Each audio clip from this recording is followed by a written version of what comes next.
Right now, communities across West Michigan are cleaning up the mess left behind by last night's severe storms. I'm Emily Leonard. I'm Rick Albin. We start with more live team coverage here at 4:30. Storm Team 8 meteorologists Sarah Flynn and Scott Larson standing by in the tracking center.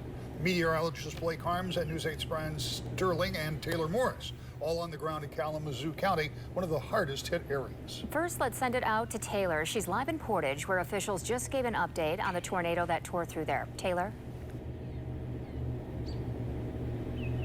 Hey, Emily, Rick. Yeah, that press conference wrapped up just a few moments ago. I don't know if you can still see. A lot of the first responders are still here.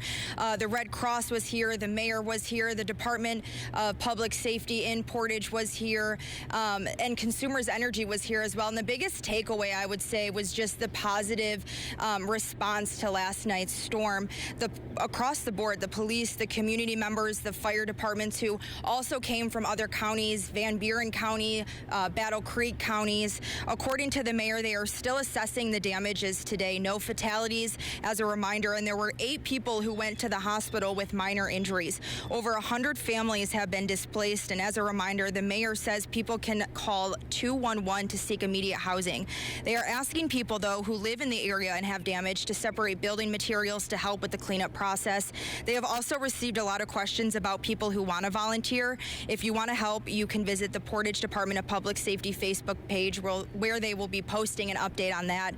The Kalamazoo Foundation also set up a fund today to help people who are experiencing the damage. And according to the sheriff, 44 weeks ago this week, a tragic tornado that came through the area and took 5 lives was also referenced during today's press conference.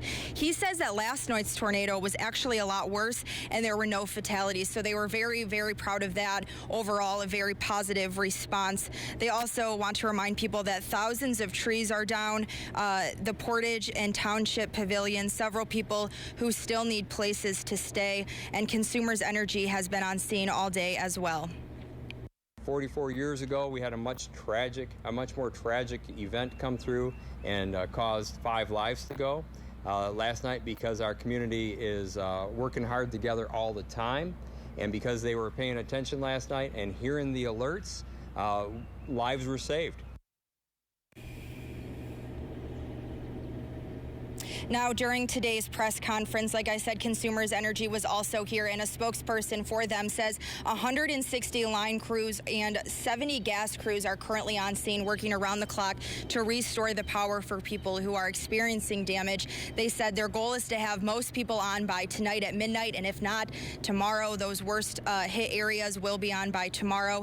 And as a reminder, if you do come across a down power line, make sure to call them or the local fire department or police. Live in Portage, Taylor Morris, News 8.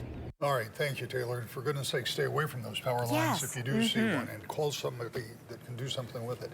All right, you're taking a look now at some aerial shots of the storm damage in Portage. A tornado tore through a strip mall near Center Avenue and Oakland Drive. That's where we find Storm Team 8 meteorologist Blake Harms and News 8 anchor Brian Sterling picking up our live team coverage. Yeah, hi, Emily. Hi, Rick. We're here with Blake. And Blake, just before we were coming on the air, you were telling me we got some breaking news here. They're about to make a declaration on how strong the storm was. Yeah, National Weather Service has been out all day here in the Portage area, and it sounds like we have a rating coming by 5 o'clock. So within the next few minutes, they've had survey crews examining what kind of structural damage, like this one we've seen, the tree damage. There's a lot of it here in Portage. They've been out since early this morning, and it sounds like the results are about to be released. Okay, as we await that, you started your day down in Sherwood here. Tell us what you saw on the ground as opposed to what you were forecasting last night. Yeah, so I joined Target 8's Ken Kolker, who got out there early in the morning, and I tell you what, it was a stunning scene. Modular homes wrapped around trees, taken completely off their foundation, and we'll hear more from Ken coming up later in our shows, but that was the most tremendous damage that we saw. It's tremendously widespread here, though, as well. As we heard in the press conference, thousands of trees down, lots of structures like this one damaged, lots of homes damaged. It is one of the most widespread tornadic events we've seen in West Michigan in a long time. Just based on the intensity of what you're describing there, where do you think this rating is likely to fall? It's a good question, Brian. Based on what I've seen, I would estimate somewhere around EF2. But again, I haven't had a chance to explore all of the areas of damage like the Weather Service has. I think both tornadoes have a good shot of coming in somewhere around an EF2. And Blake, Great job last night. Thanks for keeping us informed. You were on it. You and Ellen, just tremendous work. Thank you. Appreciate that. Thank you, Brian. All right. That's the scene here from this damaged strip mall. A lot of people still coming around, taking a look to see what happened here. We've also seen a lot of Consumers Energy crews rolling through here, 15 to 20 trucks easy within the last half hour. So they're busy. They're working. Back to you guys. Thanks so much, Brian and Blake. A lot of damage out there. And one of the other tornado warned storms that we had was that tornado emergency.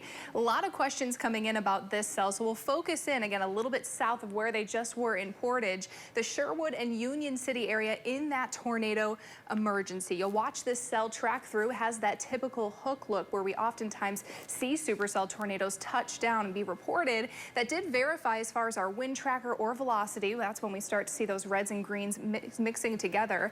A pretty strong signature, again, heading right towards that Union City area at about 6:13. And simultaneously, that's when that tornado emergency came through on our end. So what is that? What qualifications need to be met to call it that? There has to be 100% a confirmed tornado. We had both spotters and, of course, lots of indication through our radar tools. There has to be catastrophic damage occurring or about to occur as it approaches this city. And finally, there has to be a threat to human life. With that, and you're looking at our debris tracker, when we start to see those blues start to pop, that often indicates a debris signature or debris being lofted into the air. So another way that we verified that.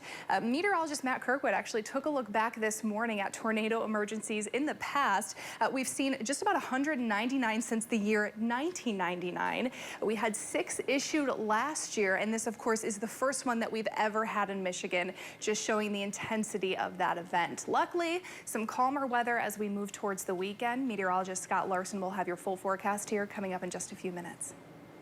All right, Sarah, thank you again, and give the whole Storm Team 8 crowd a great job last night.